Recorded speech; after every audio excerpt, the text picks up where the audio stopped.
नमस्कार, मी सीए रोहित पाटील. आपला आजचा विषय आहे 80-20 रूल. तुम्हाला माहिती आहे का? तुमच्या व्यवसायाचा 80% नफा फक्त 20% ग्राहकांकडून येतो. हो, हे खरं आहे. आपण कधी-कधी एखाद्या ग्राहकाकडनं तो जे म्हणेल ते काम करण्यासाठी तयार होतो. आणि नंतर आपल्या लक्षात येतं, की अरे ह्या क्लायंटसाठी आपला वेळ खूप जास्त जातोय किंवा खूप जास्त फॉलोअप्स करावे लागतात, खूप जास्त एक्सप्लेन करावं लागतंय.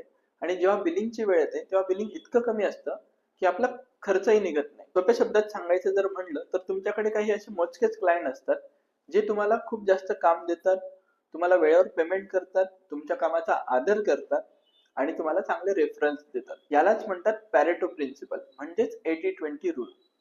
व्यवसायात आपण हेच समजून घेतलं की तुमचा वेळ, ऊर्जा आणि लक्ष योग्य लोकांवर जातं आणि तुमची ग्रोथ वेगाने होते. लक्षात ठेवा, व्यवसाय वाढतो ते फक्त ग्राहक वाढवून नाही, तर योग्य ग्राहकांवर फोकस करून. धन्यवाद.